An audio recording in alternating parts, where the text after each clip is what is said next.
Hi Leute, in diesem Video schauen wir uns von Passt. Niviuk den Code 2P genauer an. Ich habe den Schirm jetzt seit ein paar Monaten und hatte den Winter jetzt schon sehr schöne Flüge damit. Wenn ihr auch mit dem Gedanken spielt, euch den Schirm zu holen, dann bleibt gern dran. Ich habe mir den Schirm geholt extra als Bergschirm, das heißt in einer für mich sehr kleinen Größe mit 18 Quadratmeter.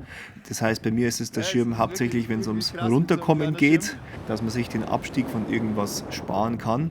Aber genauso gibt es ihn natürlich in normale Größen.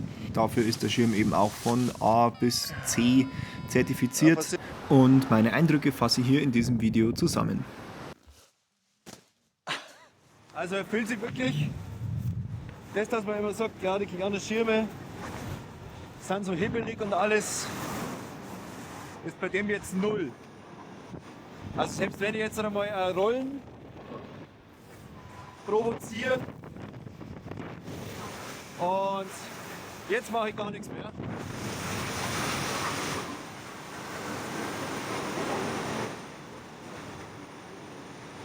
Wie sich der stabilisiert, ist gut. Wie gesagt, ich fliege den mit einer sehr hohen Flächenbelastung. Das ist der 18er. Ich bin jetzt beim Startgewicht von ca. 90, 95, je nach Ausrüstung.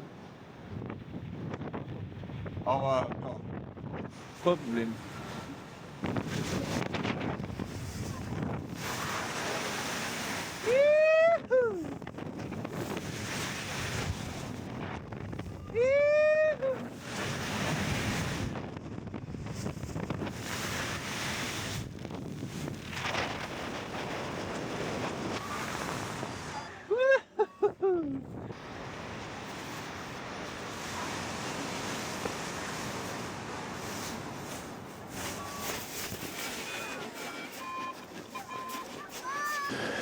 So. Perfekt gepackt, nicht? Aber hier haben wir auch wieder einen guten Wind und das reicht, wenn da ein bisschen was vom Schirm offen ist.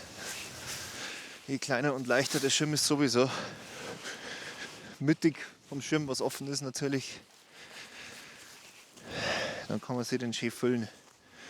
Und so mag ich die Bedingungen am Start eigentlich am liebsten. Ich bin jetzt nur zweimal eingedreht gewesen, aber das macht nichts. Das ändert nichts daran, dass ich immer noch richtig eingehängt bin, solange ich keinen Purzelbaum mache. Genau. Aber das habe ich nicht gemacht. So, passt. Wieder ablegen. So, wenn es geht, natürlich die C greifen und da lasse ich den Schirm super stabilisieren. Ich kann mir hier meine Wand bauen. Liegt stabil da. Ich bin aber hier oben an so einer Art, Grad-Situation. Das heißt, ich muss natürlich schauen, dass mir jetzt, wenn eine Böe kommen sollte, nicht da hinten drüber zickt. Naja, aber sonst schaut das ganz gut aus. Da ziehen wir mal schnell auf und dann wechselt man die Perspektive. So. Okay. Juhu. Oh, man hört's. Das reicht schon leicht. Geil, das ist schon Nullschieber und das mit dem 18er Schirm.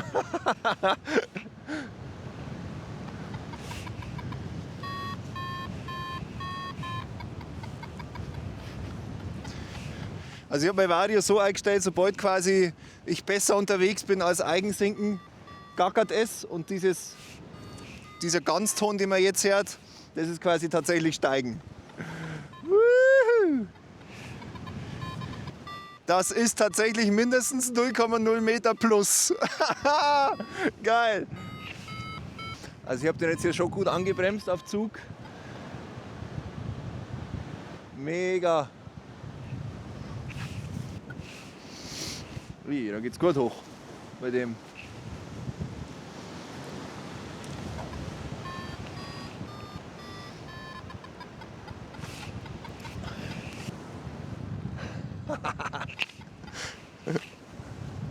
Ja gut, also das Battle, da habe ich wirklich ein Handicap. Aber macht trotzdem Spaß. Und es steigt auch, wie man hört. Also der Schirm ist für die kleine Größe Also es ist direkter, es ist so wie wenn du mit quasi weniger Dämpfung oder weniger Federung oder härtere Reifen über einen Feldweg fährst, da ich sagen. Mit einem größeren Schirm, weniger Flächenlast, das ist ein bisschen gemächlicher. Woo!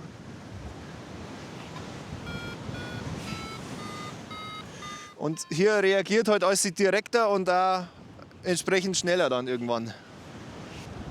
Ist auch sehr kleinräumig da, das was man hier als Thermik bezeichnen kann. Ja, aber da ist sie. Das spürst du schon ganz deutlich. Juhu. So, fliegen wir wieder ein bisschen raus. Machen wir mal den Klapper.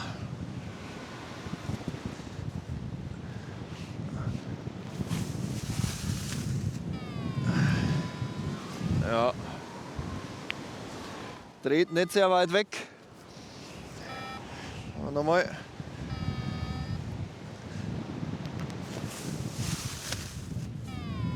Ja.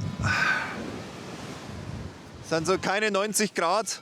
Aber wie gesagt, das sind jetzt keine A-Schirmverhältnisse, sondern quasi, so wie ich den jetzt fliege, ist es ein C-Schirm. Entsprechend darf er ein bisschen heftiger reagieren, aber es ist jetzt immer noch nicht. Das ist jetzt ja immer noch nicht heftig.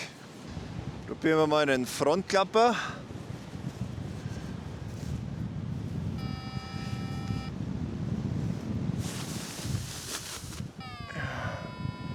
Da passiert nicht viel, ist sofort wieder da.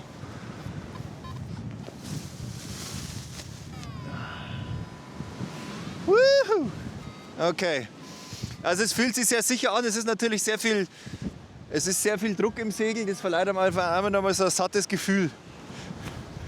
Und in Verbindung mit dem Gurtzeug, mit dem Cooper P, es ist einfach sau bequem. Nichts geht über einen bequemen Sitzgurt, das ist einfach so. Ich mag das so gern, wenn ich nicht lang fliege. Hammer.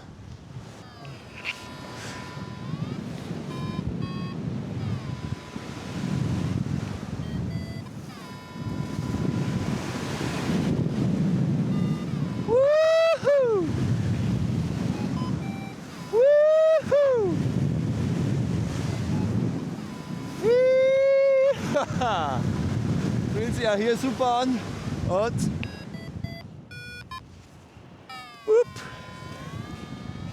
also für das, dass er wirklich gute Dämpfung hat, gibt es ja keine Defizite irgendwie beim Spaß oder sowas, auch beim Speed. Das ist eben genau das, was ich mir vom Bergschirm erhoffe. Ja, ich wollte euch mal den Code P noch mal kurz hier im Flachen, draußen, nicht in der Luft zeigen. Und hier ist jetzt ganz leichter Wind, also das sind wirklich 5 bis 10 km/h vielleicht. Und vielleicht reicht es schon, dass wir ihn aufziehen, aber ich packe ihn jetzt einfach mal aus. Das hat es zum Glück abgetrocknet, weitestgehend. Ja, ich denke, das reicht, da fliegt man jetzt schon fast davon. Da hat mal wieder jemand ganze Arbeit beim Packen geleistet, nicht. Das ist das Ding, ich muss den Schirm daheim im Wohnzimmer einpacken, weil er nur feucht war auf dem Fliegen. Und da habe ich natürlich keinen Platz. Und dann ist immer ein bisschen ein Gestopfe, aber es war jetzt nur kurz zum Transport.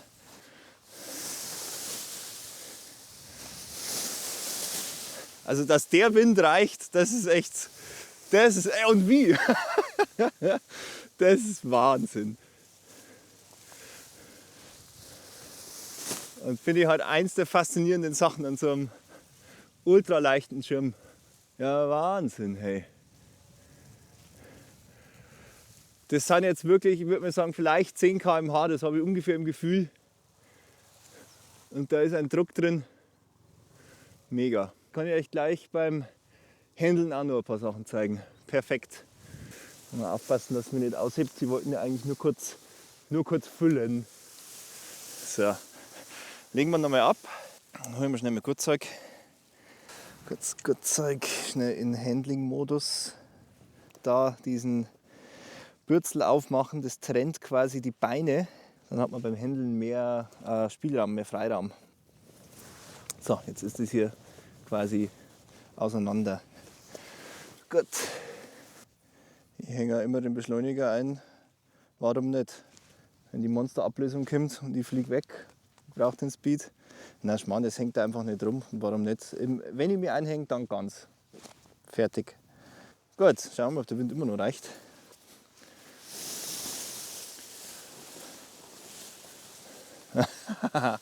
Cool, cool.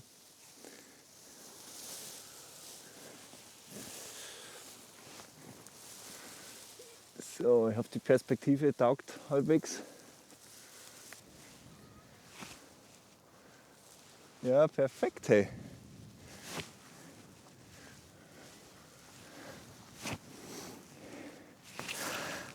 Also es ist auch hier einfach das einfache, das leichte Handling. Und ich habe tatsächlich auch überlegt, warum möchte ich eigentlich so einen Schirm? Und irgendwie war es so, die Faszination, das Ganze so auf die Spitze zu treiben, vom Gewicht her, vom Packmaß her. Natürlich dann bewusst jetzt eben den kleinen Schirm genommen mit 18 Quadratmeter, was für mich eben ja dann schon Richtung sportlicher, Richtung Speedwing geht. Also noch weit kein Speedflyer, aber halt, weißt schon, schneller Schirm einfach. Der natürlich dafür gemacht ist, also nicht dafür gemacht ist jetzt in meinem Fall, um damit Thermik zu fliegen, obwohl ja, wie man es vorhin im Video gesehen hat, viel fehlt nicht und ich glaube, bei einer starken Thermik haut das locker hin. Also echt faszinierend. Auf jeden Fall, dafür habe ich nicht geholt fürs Thermikfliegen, sondern ja, wenn man wirklich immer ist, wo es hauptsächlich ums Runtergehen geht, Hike-and-Fly-Sachen, die sowieso nicht thermisch sind. Und die Anwendungsfälle, die habe ich halt auch.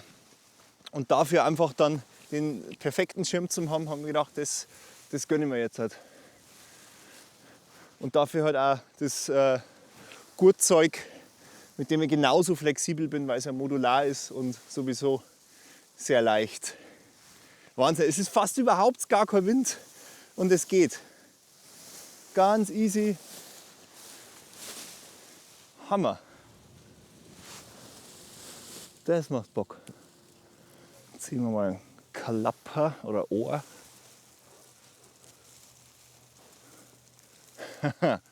Ein angelegtes, gehaltenes Ohr. Und ich kann ihn trotzdem stabilisieren am Boden. Ein bisschen in die Knie.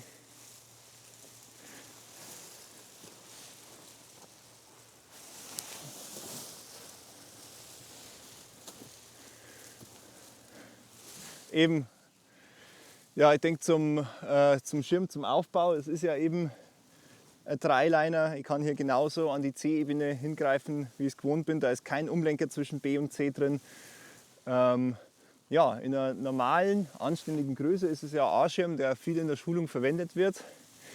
Und da macht er bestimmt auch für Einsteiger, die wirklich das Allerleichteste aus irgendeinem Grund wollen, natürlich auch Sinn. Und ja, ist ja mehr oder weniger eine eigene Klasse. Jeder Hersteller hat da seine Schirme mittlerweile positioniert. Ja, also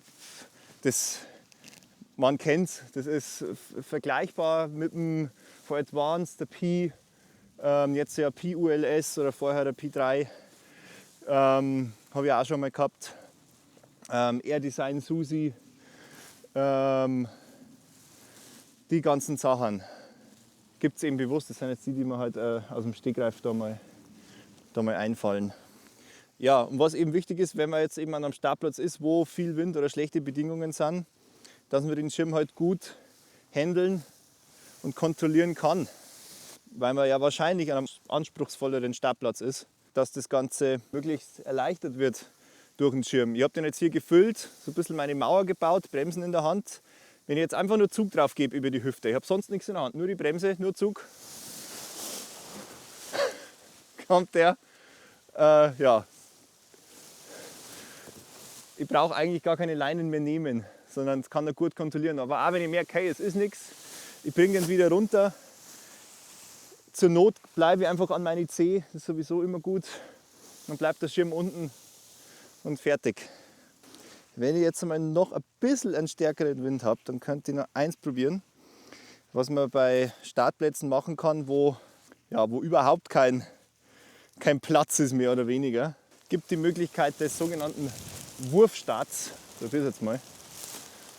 Ich habe den Schirm jetzt in der Rosette, die A schon in der Hand auf der einen Seite.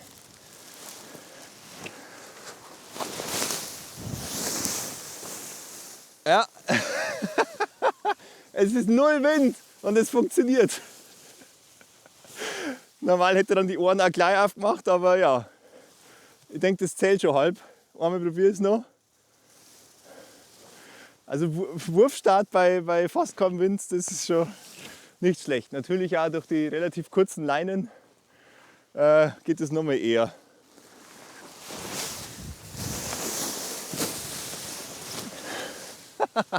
Nicht ganz gerade, aber ja.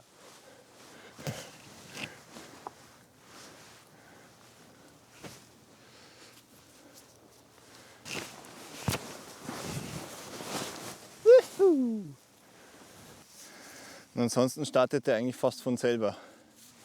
Wenn ich jetzt mal, ich habe jetzt nur die Bremsen in der Hand und lasse die Tragegurte mal komplett hängen. Ich möchte jetzt mal selber schnell sehen.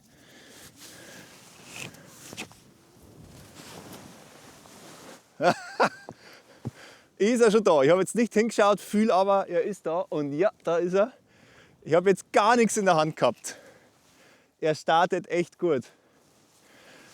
Das ist das bei so kleinen Schirmen, das ist bei so kleine leichte.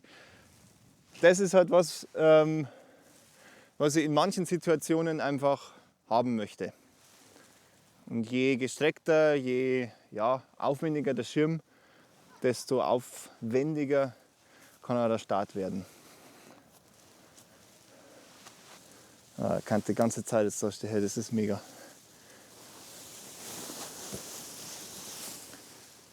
Gut, also es sind eben für mich ein paar Spezialanwendungen, die so einen kleinen Bergschirm bei mir, ja, keine Ahnung, rechtfertigen. Ich habe den für Spezialanwendungen, weil alles andere deckt bei mir der Ikuma ab. Auch der lässt sich super starten, also wirklich dass ich sage, okay, jetzt brauche ich wirklich einen noch kleineren oder dafür ist der jetzt perfekt. Es sind nicht viele Situationen, ganz ehrlich. Aber trotzdem, wenn ich den dabei habe, dann weiß ich, wie sehr ich mich darauf verlassen kann. Genau. Jetzt schauen wir uns kurz nochmal den Schirm im Detail ein bisschen an. K2P in der Größe 18. Ausgelegt eine Streckung von 4,6, projiziert 3,8. Das heißt, ja, eben sehr kompakter Flügel, liegt bei 1,97 Kilo. Und ja, das finde ich krass für einen Gleitschirm, für einen Flügel, mit dem man einfach fliegen kann. Also das ist so ein Traum von Fliegen für mich einfach. Dass es sowas gibt, das ist, ich meine, ja, dass es am Gleitschirmmarkt solche Schirme gibt, ist ja jetzt nicht der einzige, der so leicht ist. Es geht auch noch leichter. Da ist man dann aber eher noch im Single-Skin-Bereich. Das heißt, man hat dann nicht mehr einen normalen Schirm, sondern nur noch ein Segel, das auch ein bisschen Nachteile erbringt. Genau, und ja, er hat 34 Zellen solcher Art und ja, ist, wie man es von Leichtbauschirmen von P-Series kennt, sehr ausgehöhlt innen und die Querverstrebungen aufs Minimalste reduziert, sodass das Profil trotzdem gut steht. Dafür sorgen auch die Nitinolstäbchen, die hier verbaut sind, sauber am Ende auch nochmal verstärkt, dass die nicht irgendwo durchpieksen. Genau, und die gehen durch. Schauen wir mal schnell. Also beginnen eben da unterhalb vom Logo. Da beginnt das Stäbchen von der Eintrittskante und geht dann hinten durch bis, ja, nicht so weit, bis hier. So die ersten knapp 50 cm von der Eintrittskante sind die Stäbchen lang, also gehen nicht ganz bis nach hinten durch. Macht es beim Packen auch nochmal einfacher. Die Tragegurte sind auch ultra leicht, das heißt alles, wo es Sinn macht, Gewicht zu reduzieren, ist hier umgesetzt. Zum Beispiel hier die Leinenschlösser. Das sind Softlinks, das ist kein Stahl drin, sondern das sind Textilschlaufen, die mindestens die gleiche Festigkeit bringen, aber halt nochmal Gewicht sparen. Ja, Gewichtersparnis würde ich sagen, ist ein Vorteil, hat aber auch Nachteile, muss man sich auch bewusst sein. Zum Beispiel, wenn man den Schirm mal zum Nachtrimmen bringt oder zum Check bringt, dann fragt mal die Werkstatt, was die von den Dingen hält. nämlich schwierig, weil sie das natürlich komprimiert und die normalen Loops, die man machen kann, um den Schirm wieder zu trimmen, das funktioniert damit nicht so gut. Ja, also ja, ist halt so. Nochmal Gewicht gespart. Wie gesagt, das ist aber auch das Ziel. Das Konzept dieses Schirms ist, Gewicht einzusparen. Das ist bei allen Leinenschlössern so. Dann alle Umlenker, sei es jetzt vom Beschleuniger oder ja, es gibt eigentlich nur die Umlenker vom Beschleuniger. Die sind keine kugelgelagerten Rollen, sondern sind so Keramikringe. Das hat ein bisschen einen höheren Widerstand, aber man ist jetzt ja auch nicht auf Strecke damit und betätigt das Ding ständig. Funktioniert auch, geht vielleicht ein bisschen härter natürlich wie kugelgelagerte Rollen, aber ja. Wie sagt man, 5, 6, 4, 5, 6, 7, mir doch wurscht. Bremsen sind auch keine Rollen, sondern Keramikringe, aber das passt auch. Und die Bremse ist mit einem ganz normalen Druckknopf, nicht mit einem Magnet, sondern mit einem leichten Druckknopf befestigt. Funktioniert auch. Es funktioniert einfach und es ist einfach. 3 A-Stammleinen auf 2 Gurte verteilt. Dann der B-Gurt sind 3 Stammleinen und die Stabilo-Leine. Und beim C-Gurt sind es auch 3 Stammleinen. That's it.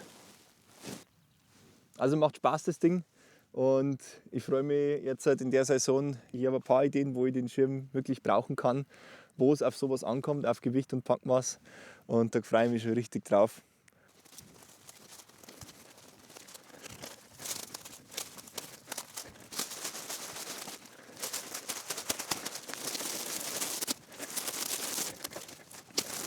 Wenn der Schirm jetzt in dem Kompressionssack ist und ich muss oder möchte ihn noch weiter komprimieren, und das geht mit dem und dafür ist der gemacht, da ist hier im Packsack da unten extra nochmal so ein Ventil quasi, und da kann man natürlich, wenn man es vorsichtig macht, noch die weitere Luft rauspressen.